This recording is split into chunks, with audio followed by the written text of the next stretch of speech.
하나님 말씀 시편 22편입니다. 시편 22편 1절로 21절까지 봉독하겠습니다.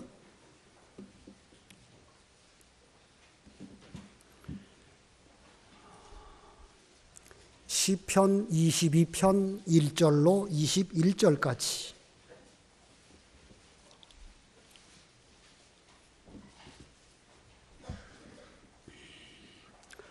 나의 하나님, 어찌하여 나를 버리셨습니까? 어찌 멀리 계셔서 내 신음소리에도 나를 구원하지 않으십니까? 나의 하나님, 내가 낮에 부르짖으나 응답하지 아니하시니 내가 밤에도 쉬지 못하겠습니다. 그러나 이스라엘의 찬양 가운데 계시는 주님은 거룩하십니다. 우리 조상들이 주님을 신뢰하였고 그들이 신뢰하였으므로 주께서 그들을 건지셨습니다. 그들이 주께 부르짖어 구원을 얻었고 주님을 신뢰하여 부끄러움을 당하지 아니하였습니다. 그러나 나는 벌레이지 사람이 아니며 사람들의 비난거리이고 백성의 조롱거리입니다. 나를 보는 자마다 나를 조롱하고 입술을 삐죽거리고 머리를 흔들며 그가 여호와를 의지하니 주께서 그를 건지시게 하라. 주께서 그를 좋아하시니 그를 구하시게 하라 합니다. 참으로 주께서 나를 태에서 나오게 하시고 내 어머니의 가슴에서 나를 안전하게 하셨습니다. 나는 날 때부터 주께 맡긴 바 되었으며 내 어머니의 태에서부터 주님은 나의 하나님이 되셨으니 내게서 멀리 계시지 마소서. 환난이 가깝고 도울 자가 없습니다. 수많은 황소가 나를 에워싸고 바산의 힘센 소들이 나를 둘렀으며 마치 찢고 부르짖는 사자같이 그것들이 그 입을 벌렸습니다. 내가 물같이 쏟아졌으며 내 모든 뼈는 어그러졌고 내 마음은 밀랍같이 되어 내 속에서 녹아버렸습니다. 내 힘은 질그릇같이 말랐고 내 혀는 입천장에 붙었으며 또 주께서 나를 죽음의 먼지 속에 버려두셨습니다. 참으로 개들이 나를 에워쌌으며 악한 무리가 나를 둘러싸고 내 손과 발을 찔렀습니다. 내가 내 모든 뼈를 셀 수 있게 되었으므로 그들이 나를 주목하고 바라봅니다. 그들이 내 겉옷을 서로 나누며 내 속옷을 놓고 제비를 뽑습니다. 주 여호와시여, 나를 멀리하지 마소서. 내 힘이시여, 어서 나를 도우소서. 내 목숨을 칼에서, 내 하나뿐인 생명을 개의 세력에서 건지소서. 주께서 사자의 입에서 구원하소서. 주께서 나를 들소의 뿔에서 구원하셨습니다. 거기까지 봉독합니다. 오전 예배 시간에 그 요한복음 1장을 하면서 이튿날 그 부분 설명드렸죠.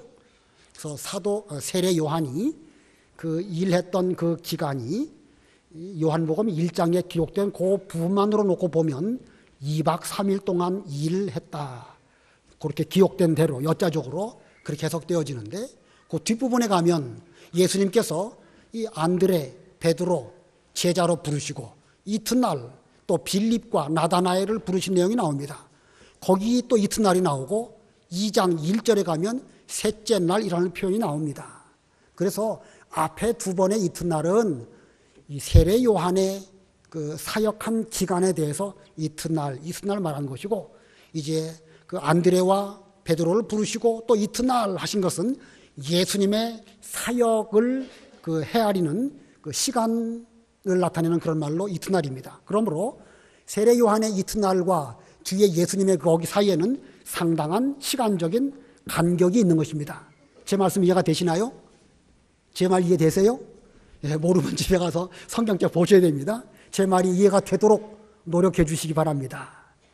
그리고 세례 요한이 참으로 좋은 사람이었지만 그도 그 뒤에 가면 감옥에 갇혀 있는 동안에 예수님의 구원이 빨리 안 이루어지니까 속이 상했는지 오실 그이가 당신입니까? 아니면 우리가 다른 분을 또 기다려야 됩니까? 그런 적이 있죠. 그런 면으로 보면 인간은 별 수 없어요. 세례 요한이 참으로 훌륭하고 내내 평생을 하나님께 바친 훌륭한 종이었지만 그 역시도 하나의 인간으로서 실족할 수밖에 없는 것이 인간이다라는 사실입니다. 오전 예배 시간에 미처 말씀드리지 못한 거 잘 기억하시기 바라고, 이제 우리가 다음 주일은 그 부활주일이고 다음 주부터는 고난 주간이 시작이 되어집니다. 그래서 오늘 학생들에게 가르칠 공과 공부에 있어서는 다음 주 학생들에게 가르칠 때에 이 부활주일, 고난 주간 해당되는 말씀으로 본문을 전하려고 합니다. 오늘 본문의 내용은 이 다윗 왕이 지은 시이지만 이 시는 곧 예수님의 시요, 예수님의 찬송입니다. 그래서 오늘 제목 예수님의 찬송, 오늘 제목은 예수님의 찬송입니다. 원래 다윗의 시이지만 이 시를 예수님께서 십자가 위에서 찬송을 부르셨습니다. 그래서 곧 다윗의 시일 뿐만 아니라 예수님의 찬송이다. 제목이 예수님의 찬송입니다. 여기 1절에 나의 하나님 어찌하여 나를 버리셨습니까? 헬라 히브리 말로 하면 엘리 라마 사박다니. 엘리라는 말은 나의 하나님 그런 뜻입니다. 라마 어찌하여, 사박다니 샤바크다니라고 하는 히브리 말인데 나를 버리셨나이까 라는 뜻이에요. 그래서 나의 하나님 어찌하여 나를 버리셨나이까. 언뜻 보면 하나님을 향하여 불평하고 원망하는 듯이 보입니다. 그러나 하나님을 대하여서 나의 하나님이라고 여전히 부르짖고 계시고, 또 문맥으로 볼 때 이 앞부분에서는 왜 버리셨습니까? 라는 표현이 있지만 이제 5절만 가도 벌써 구원을 말씀하고 있고 19절부터도 보면 구원을 찬송하고 있습니다. 그러므로 예수님께서는 이 찬송을 십자가에서 부르시면서 버리신 그 면을 찬송으로 승화해서 하나님께 영광을 돌리시는 것이고, 이제 후반부에 가면 예수님의 십자가와 부활로 전 만민이 구원받은 것이 땅끝까지 복음이 전파될 것을 또한 찬송하는 말씀으로 뒤에 후반부가 전개되어집니다. 모든 민족들이 여호와께서 돌아올 것을 바라보면서 찬송하는 그런 내용입니다. 그러므로 이 시는 불평하는 시가 아닙니다. 오히려 간절히 하나님의 구원을 바라면서 십자가 위에서 하나님을 찬송한 그런 시입니다. 다윗이 이 시를 작시할 때 성령의 감동 가운데에서 자기가 당한 고난을 시로 표현했지만 이 시는 하나의 예언이 되었습니다. 다윗이 자기의 고난을 통해 가지고 이와 같은 시를 작시하였지만 이 시는 곧 성령의 감동으로 기록된 것이요 곧 예언입니다. 장차 그리스도께서 오실 것인데 그리스도께서 하나님의 버리심을 받도록 또 성도를 사랑하심으로 말미암아 죄를 담당하신 그리스도를 하나님께서 버리실 수밖에 없는 것이지만, 그러나 그리스도께서 세우신 그 의로 말미암아 하나님의 공의를 만족시키시고 십자가에 죽으신 이후에 부활하실 것을 예언한 이런 예언이 바로 이 시편 22편입니다. 이 다윗이라는 인물, 우리 예수님보다 1000년 전에 살았던 인물입니다. 1000년이면 뭐 엄청나게 긴 세월이죠.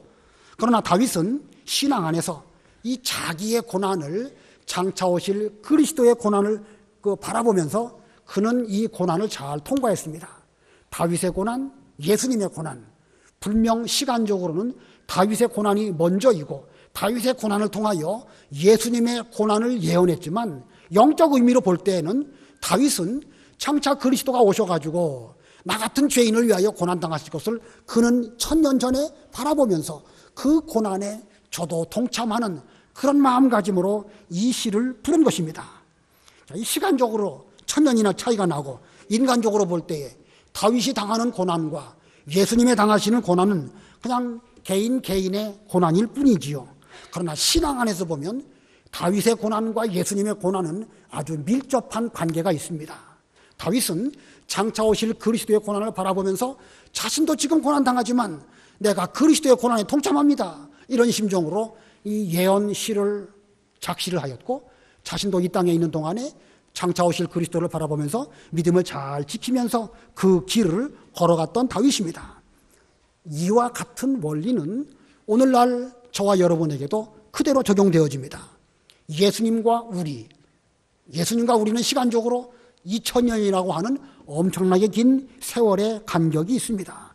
또 육신적으로 볼 때에 예수님이 십자가에 당하신 고난, 그것은 인간적으로 볼 때, 육신적으로 볼 때 예수님의 고난일 뿐이지, 예수님이 십자가에 못 박히셨다고 해서 내가 뭐 아프다거나 뭐 그런 건 아닙니다. 그러나 영적으로 볼 때에 우리는 예수님의 십자가와 부활을 믿음으로 말미암아 구원받았습니다. 그러므로 예수님의 십자가는 내가 져야 마땅한 십자가요, 예수님의 부활은 우리에게 그 부활을 선물하시기 위한 그런 그 부활인 것입니다. 그래서 이 본시가 다윗의 시라기보다는 예수님께서 십자가에서 부르신 찬송이고, 이 찬송은 오늘날 우리들의 찬송이 되어야 하는 것입니다. 다윗의 시가 예수님의 찬송이 되었고, 예수님의 이 찬송은 오늘날 우리의 찬송이 되어야 마땅한 것입니다. 이제 부활주의를 2주일 앞두고 있습니다. 우리가 이 고난기간 가운데에서 예수님의 십자가를 내 앞에 갖다 놓고 지금 우리가 마치 그 고난을 당하는 것처럼 무슨 가정적으로 하라는 뜻은 아니고 막연하게 그냥 고난주간이니까 좀 음식을 좀 절제하고 또 고난에 동참하자, 이런 면으로 형식적으로 하시지 말고 예수님의 고난이 실제로 내가 겪어야 할 고난으로 여기면서 우리는 다윗이 이 본문 가운데 장차 그리스도께서 고난당하실 것을 생생하게 묘사하고 있죠. 제비를 뽑을 것과 또 뭐 여러 가지 등등의 일들, 이렇게 생생하게 다윗은 그 예수님의 고난을 마치 자기 앞에 있는 듯이 예언한 것처럼 오늘날 우리들도 2000년 전 예수님의 고난을 내 고난으로 여기면서 좀 이 고난에 직면해서 우리가 이 고난 주간을 지금부터 잘 지키고, 그래서 참으로 이 고난이 우리 모두에게 은혜로운 그런 시간이 되어야 할 것입니다. 오늘 본문의 내용이 이 시적인 표현들이기 때문에 좀 어렵습니다. 학생들에게 가르치기도 쉽지가 않습니다. 그래서 이 구절 자세하게 설명하는 것은 좀 그렇게 하지 않고 대충이라고 표현하면 좀 그렇고 좀 간단하게 넘어가려고 합니다. 자, 첫 번째 본시를 나누어 볼 때 첫 번째로 십자가 위에서 찬송하셨습니다. 이 찬송, 예수님의 찬송인데 예수님의 찬송은 십자가 위에서 찬송하셨습니다. 본문 1절, 2절 우리 다 같이 합독하겠습니다. 너무 유명한 시편입니다. 1절, 2절 다 같이 시작. 나의 하나님, 나의 하나님, 어찌하여 나를 버리셨습니까? 어찌 멀리 계셔서 내 신음소리에도 나를 구원하지 아니하십니까? 나의 하나님, 내가 낮에 부르짖으나 응답하지 아니하시니 내가 밤에도 쉬지 못하겠습니다. 우리 하나님 아버지께서는 늘 예수님과 함께 하셨습니다. 단 한 번도 하나님께서 예수님을 버리시거나 떠나신 적이 없으십니다. 그러나 예수님께서 십자가를 지시고 그 고난을 당하실 그 즈음 하나님 아버지께서는 멀리 계시고 예수님의 고통 가운데 부르짖는 그 신음소리에도 응답하시지 않았고 구원해 주지 않으셨습니다. 실제로 그랬죠? 실제로 예수님께서 십자가 위에서 하나님을 향하여 부르짖을 때에 하나님은 그 고난 가운데서 예수님을 건져주시지 않았습니다. 낮에 부르짖으나 응답하지 아니하시고 밤에도 쉬지 못하겠습니다. 우리 예수님께서는 밤에 겟세마네 동산에 가셔서 피 같은 땀을 흘리시면서 하나님 아버지 앞에 간절하게 기도하셨습니다. 얼마나 간절하게 기도하셨는지 그 땀방울이 곧 핏방울 같이 되는 그런 기도를 하셨습니다. 아버지여, 이 잔이 내게서 지나가게 하옵소서. 그러나 하나님께서는 예수님의 그 십자가의 잔이 지나가도록 허락지 아니하시고 예수님께서 그 고난을 다 당하시도록 그렇게 하셨습니다. 그리고 보면 하나님께서는 예수님의 그 간절하신 기도를 받아주시지 아니한 것으로 우리는 해석할 수밖에 없습니다. 십자가 위에서도 나의 하나님, 나의 하나님, 어찌하여 나를 버리셨습니까? 이렇게 기도를 드리셨습니다. 자, 낮에 부르짖어도 응답하지 아니하셨고 밤에도 쉬지 못하고 기도했는데 하나님은 받아주시지 않으셨습니다. 자, 이 말씀을 언뜻 보면 예수님의 찬송이 하나님을 대하여서 불평하는 것처럼 보이지만 이것은 불평이 아닙니다. 하나님의 거룩하신 섭리 가운데 지금 주님께서 십자가 고난의 과정을 가고 계시는 것을 찬송으로 영광을 돌리시는 것입니다. 이 뒷부분 보면 이제 알 수 있지만 전에 이 구약 시대에 이스라엘 백성들이 주님을 신뢰하고 기도하면서 구원해 주시기를 하나님께 호소할 때마다 하나님은 단 한 번도 그들의 기도를 들어주지 아니하신 적이 없으십니다. 3절로 5절 읽어보세요. 3절로 5절. 3절. 그러나 이스라엘의 찬양 가운데 계시는 주님, 주님은 거룩하십니다. 우리 조상들이 주님을 신뢰하였고 그들이 신뢰하였으므로 주께서 그들을 건지셨습니다. 그들이 주께 부르짖어 구원을 얻었고 주님을 신뢰하여 부끄러움을 당하지 아니하였습니다. 예, 구약 시대의 하나님의 백성들이 하나님을 신뢰하고 하나님께 부르짖을 때에 한 번도, 단 한 번도 하나님께서는 그들을 저버리시고 구원해 주시지 않은 적이 없습니다. 그러나 물론 그 과정 속에서 회개가 필요하고 올바른 의를 세우는 과정이 필요하기 때문에 때에 따라서는 하나님께서 고난을 주시지만 그들이 회개하고 돌아와서 부르짖을 때에 단 한 번도 버리신 적이 없으십니다. 그때마다 건져주셨고 그때마다 부끄러움을 당한 적이 단 한 번도 없습니다. 그러므로 예수님께서도 이 십자가 위에서 어찌하여 나를 버리셨나이까? 라고 지금 호소하고 계시지만 끝에 가면 하나님께서 자신을 건져주실 것을 구약의 역사를 통해서나 하나님의 속성을 통해서 예수님은 잘 아셨고 예수님께서 지금 십자가 위에서 마치 저주의 십자가를 지는 것처럼 보이지만 이것은 부끄러움의 십자가가 아니고 영광스러운 십자가가 될 것을 알고 계셨습니다. 그러시면서 하나님을 대하여 예수님은 찬송하실 때에 이스라엘의 찬양 가운데 계신 주님, 이스라엘의 찬양 가운데 계신 주님이라고 이렇게 하면서 주님은 거룩하십니다. 반드시 구원해 주시는 하나님이십니다. 하면서 찬송을 드리셨습니다. 우리가 이 본문 가운데서 한 가지 짚고 넘어갈 거. 자, 결과적으로 보았을 때에 하나님께서 예수님을 버리셨을까요? 안 버리셨을까요? 버리셨을까요? 안 버리셨을까요? 이거 답하기가 좀 어렵습니다. 안 버리셨다 그러면 그것도 틀린 말이에요. 왜냐하면 지금 십자가 위에 예수님은 우리 모두의 죄를 담당하시고 지금 십자가의 죄값으로 돌아가시는 가운데 있습니다. 근데 죄값으로 돌아가시는 그분을 하나님께서 안 버리신다 그러면 죄를 그냥 덮어두는 그런 이론이 될 수밖에 없겠죠? 그럼 또 버리셨는가? 뭐 하나님께서 예수님을 버리셨다. 그것도 좀 뭔가 좀 이상한 것 같아요. 자, 이거 무슨 뜻일까? 실제로 하나님께서는 예수님을 십자가에 죽으시도록 버리셨습니다. 그러면 완전히 끊어졌는가? 그렇지 않습니다. 우리 예수님께서는 이 땅에 계시는 동안에 하나님의 모든 율법, 그 법들을 하나도 남김없이 다 지키셨고 마지막에는 우리가 담당해야 될 죽음의 고난을 우리 예수님께서 다 담당하시고 죽으셨습니다. 그러고 보면 우리 주님은 단 한 번도 죄를 범하신 적이 없고 하나님의 모든 요구사항을 완전히 다 지키셨습니다.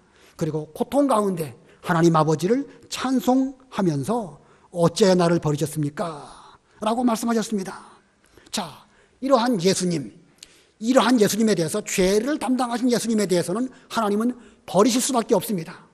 그런데 그때 예수님께서는 하나님의 모든 모든 법을 다 지키셨기 때문에 버림 당하시는 그 순간 예수님은 하나님의 모든 공의를 다 만족하셨기 때문에 하나님께서는 버리셨다고 하지만 예수님은 다시 하나님을 붙잡으신 것입니다.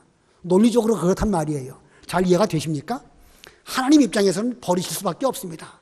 그러나 예수님께서는 모든 의를 다 지키셨기 때문에 버려지는 그 순간 예수님의 그 공의가 다시 하나님과 연결되어져서 시간적으로 볼 때 단 한 번도 잠깐도 하나님과 예수님은 끊어진 적이 없는 그런 그 뜻을 우리에게 보여주는 것입니다. 그러므로 하나님과 예수님 버렸다 안 버렸다, 버리실 수밖에 없지만 버리셨던 그 순간 예수님께서는 하나님을 붙잡으셨고 그렇기 때문에 단 한 번도 끊어진 적이 없다. 하나님께서는 예수님을 이스라엘 백성들을 위해서 독생자라도 죄값으로 말미암아 버릴 수밖에 없었지만 예수님께서는 버려지는 그 순간 찬송을 통하여 하나님께 영광 돌리셨고 하나님의 의를 완수하시고 예수님께서 하나님을 붙드셨다. 이것이 우리 정통적인 신앙 해석입니다. 자, 그러므로 이 예수님도 이 원리를 아시고 지금 십자가 위에서 찬송하시는 겁니다.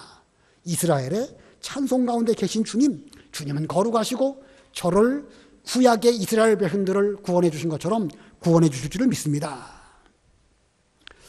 우리 모든 인생들은 매 순간 고난과 직면하여 살아가고 있고 우리 모두에게도 내가 감당해야 할 십자가가 있습니다. 자, 그런데 그 십자가는 물론 예수님의 십자가와 우리의 십자가는 의미가 상당히 달라요. 다른 면이 있습니다. 그러나 아무튼 우리에게도 십자가가 있는데 하나님께서 우리에게 지도록 하시는 그 십자가는 우리를 버리기 위한 십자가가 아닙니다. 그 십자가를 통하여 우리로 하여금 하나님을 찬송하고 그 십자가를 통하여 하나님의 사랑이 얼마나 큰지 그걸 깨닫게 해주시는 그런 십자가입니다. 결국은 우리를 구원하시기 위하여 우리에게 그런 고난의 십자가를 주셨습니다. 그러므로 예수님께서 예루살렘에 있는 십자가를 향하여 자신 있게 담대하게 올라가신 것처럼 우리도 십자가 피하지 말고 예수님처럼 십자가를 향하여 정면으로 나아가는 그런 우리가 되어야 됩니다. 내가 감당해야 될 몫이고 내 십자가라고 한다면 예수님께서 기쁨으로 그 십자가를 지셨고 그 위에서 찬송을 부르신 것처럼 오늘날 여러분들도 우리의 그 당한 그 고난 가운데에서 이스라엘의 영 찬송 가운데 계신 분, 우리를 구원하시기 위하여 우리에게 고난을 주신 하나님, 제가 그분에게 찬송과 영광을 돌려드립니다. 이런 마음으로 우리가 고난을 당해야 제대로 된 성도라고 할 수가 있습니다. 그러기 위해서는 예수님처럼 이 다윗의 시, 이 성경, 이 찬송 이런 것들을 예수님은 다 암송하셨다고 봐야 되겠죠. 십자가에 딱 올라가는데 마침 요 시만 생각이 났을까요? 나의 하나님, 나의 하나님, 어찌하여 나를 버리셨나이까? 그 뒤에 대해서는 예수님께서 찬송하지 않으셨어요. 자, 왜 안 하셨을까요? 다 안 해도 이미 다 이 1절 속에 다 들어있는 것입니다. 예수님은 모든 시, 모든 찬송, 모든 법, 하나님의 모든 뜻 다 알고 계시고 그 뜻을 이루어 드리기 위해서 고난 가운데서도 찬송을 부르며 하나님께 영광을 돌려드렸습니다. 오늘날 우리가 그렇게 되기 위해서는 우리가 고난 받을 때마다 하나님 말씀이 생각이 나야 되겠죠. 시편 22편도 생각이 나야 될 것이고 시편 23편도 생각이 나야 될 것이고 모든 말씀이 생각이 나서 필요할 때마다 그 말씀으로 찬송을 드리고 고난을 잘 이겨야 됩니다. 그러기 위해서는요, 그 고난을 위해서 우리가 신앙적인 실력을 잘 길러야 됩니다. 성경 말씀 부지런히 읽으시고 잘 깨달으시고 모르면 찾아서 연구해 보시고 제가 예배 시간에 말씀드리는 거 잘 이해가 안 되면 노트에 놓으셨다가 물어보시든지 또 그 뒤에 가서 찾아보시든지 그래야 됩니다. 그냥 모르고 그냥 넘어가는 거 그냥 지나가 버리고 그러면 곤란합니다. 우리 예수님께서 얼마나 하나님의 그 말씀에 대해서 모르시는 것이 없이 다 잘 알고 계시는 가운데 십자가 위에서 이 시로 하나님께 찬송을 드리셨다. 우리도 그렇게 되기 위해서는 성경과 찬송과 그 모든 일들이 익숙해지도록 우리의 실력이 되도록 잘 준비하시는 그런 우리가 되어야 되겠습니다. 그 다음에 두 번째로 본문에 예수님의 찬송인데 두 번째는 어떤 찬송인가? 비난과 조롱 중에서 찬송하심. 비난과 조롱 중에서 찬송하셨습니다. 다시 말하면 이 정신적으로도 혹은 영적으로도 지금 고통당하고 계시는데 그 가운데서도 예수님은 찬송하셨습니다. 6절, 7절 읽어보세요. 6절 그러나 나는 벌레이지 사람이 아니며 사람들의 비난거리이고 백성의 조롱거리입니다. 나를 보는 자마다 나를 조롱하고 입술을 비출거리고 머리를 흔들며. 지금 이 예수님 십자가에 달리셨을 때 사람들이 이런 모습으로 비난했습니다. 예수님을 조롱하고 입술을 삐죽거리고 머리를 흔들고 마태복음 27장에 보면 그런 자세한 내용들이 다 나옵니다. 예수님께서 예루살렘에 입성하실 때에 그들은 그 나귀에 그 종려나무 가지를 깔아드리면서 호산나 다윗의 이름으로 오시는 이요 하면서 찬송을 불렀는데 막상 자기들의 기대대로 되지 않으니까 예수님을 조롱하고 내가 하나님의 아들이라면 십자가 위에서 내려와라 이렇게 하면서 그들은 혀를 끌끌 차면서 예수님을 비난했습니다. 그러나 이러한 중에도 예수님께서는 이 세상에 찾아오실 때부터 자신은 비난과 조롱을 받으시려고 오신 사실을 기억하시면서 그 비난과 조롱 중에도 하나님을 찬송했습니다.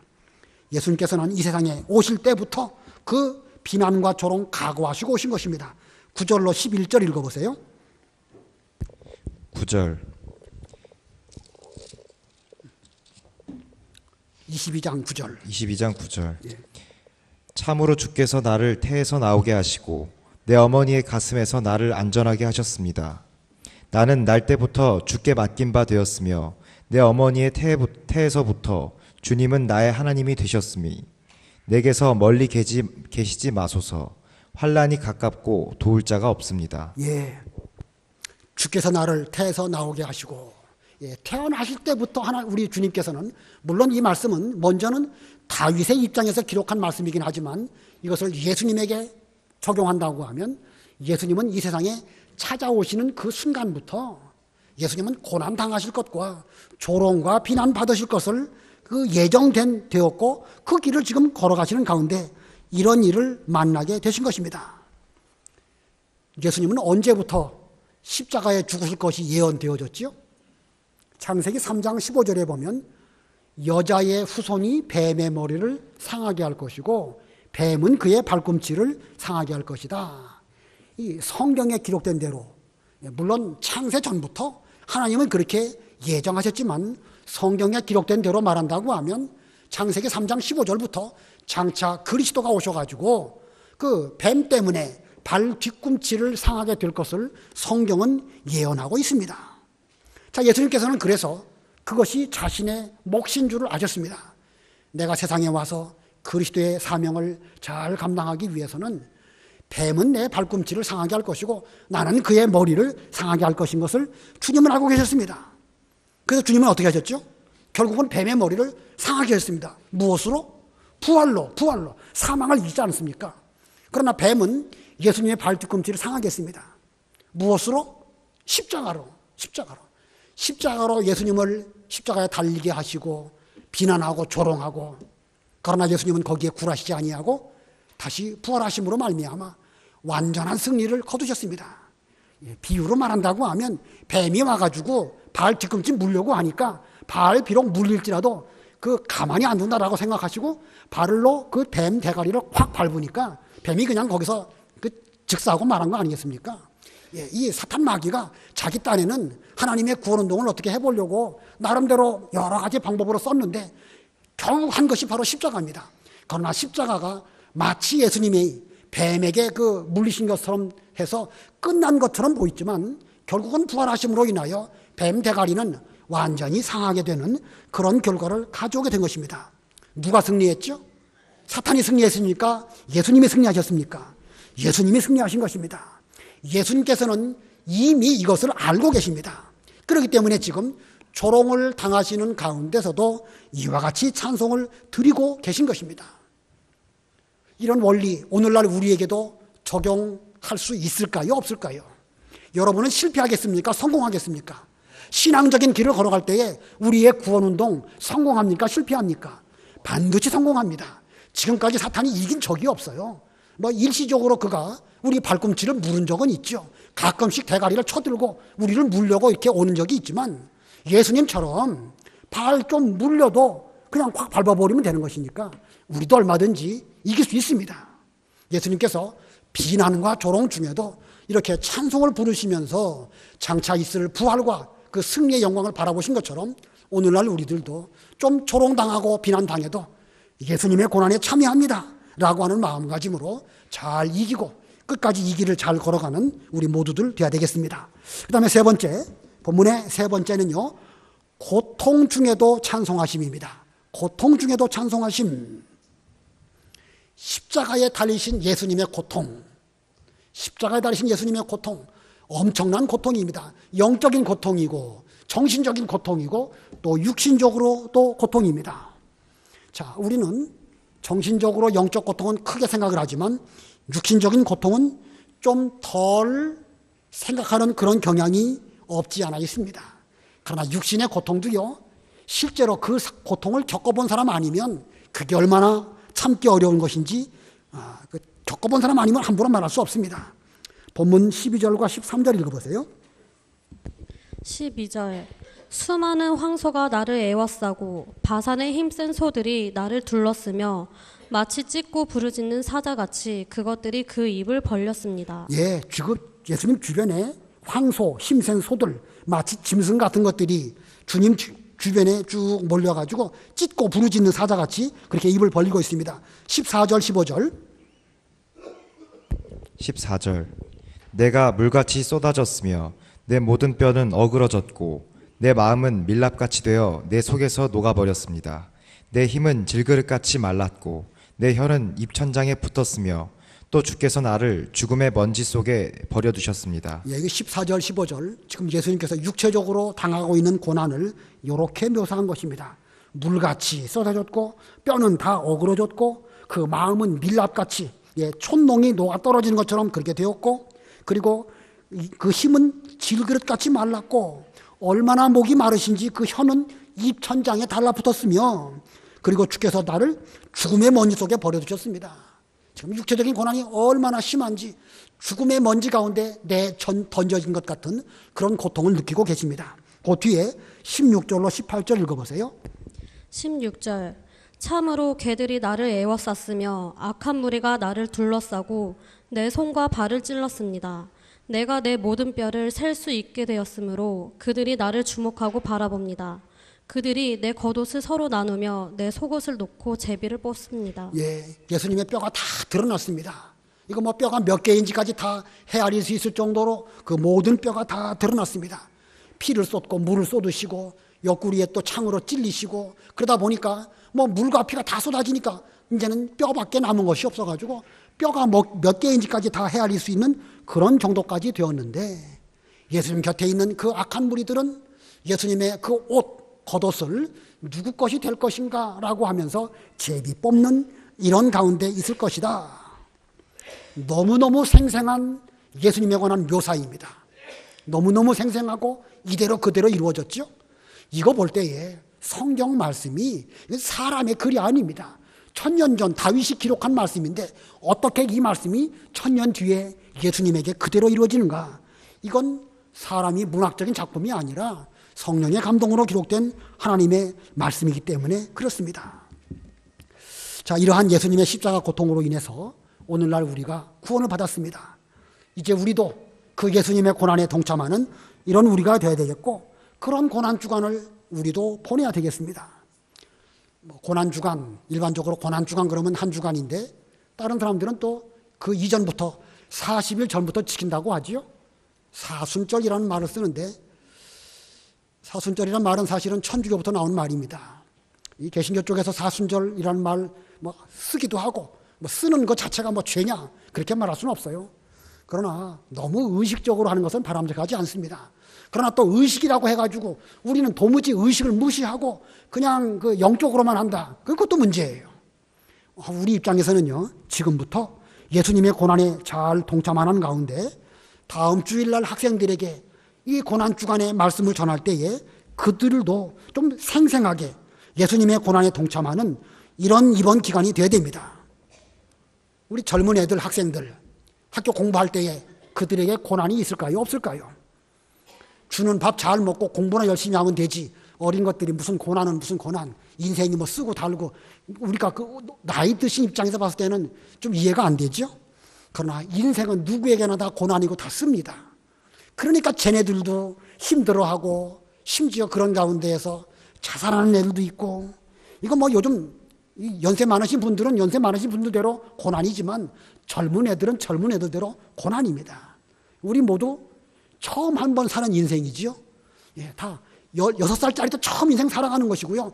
60 먹은 사람도 지금 처음 인생 살아가는 것이고요. 80, 90 잡수신 분들도 처음 인생 살아가는 것입니다. 다 어려워요. 다 어려운데 우리가 그러나 이 예수님의 십자가를 생각한다고 하면 감당치 못할 시험이 없습니다. 어떤 시험, 어떤 고난 여러분 앞에 닥쳤을 때에 예수님의 고난을 깊이 생각하면서 이 다윗이 1000년 뒤에 오실 예수님의 고난을 생각하면서 그 고난을 잘 이긴 것처럼 우리들은 2000년 전 당하신 그 고난, 나도 믿음으로 이 고난에 동참합니다. 이러한 마음으로 잘 감당한다고 하면 우리도 이런 고난을 통하여 신앙적인 연단을 잘 받을 것이고 또 마침내 승리의 기쁨을 누리는 이런 우리가 될 것입니다. 자, 다시 본문으로 네 번째 대지는 구원을 바라보고 찬송하셨습니다. 구원을 바라보고 찬송하심.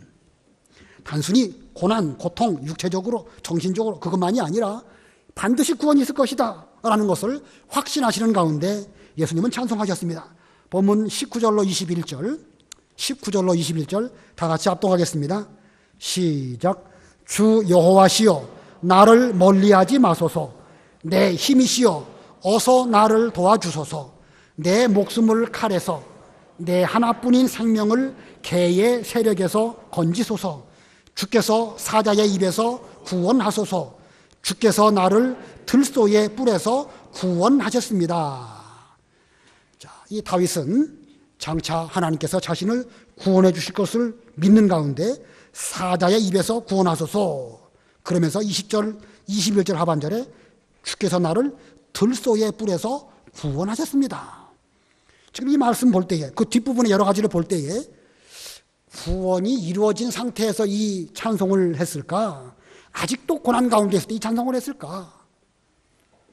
뭐 정확하게 말하기는 어렵습니다. 그러나 그 뒤에 이제 복음이 전파되고 만민들이 다 예수를 믿고 하나님에게로 돌아올 것에 대해서는 미래 시제로 말하고 있습니다. 물론 지금 이 시점에서 보았을 때에도 만민이 다 돌아올 것은 미래 시제이지요. 다윗의 경우를 적용해서 본다고 하면 현재 다윗은 고난 가운데 있습니다. 아직 고난이 안 끝났어요. 안 끝났는데 21절 끝에서는 들소의 뿔에서 구원하셨습니다.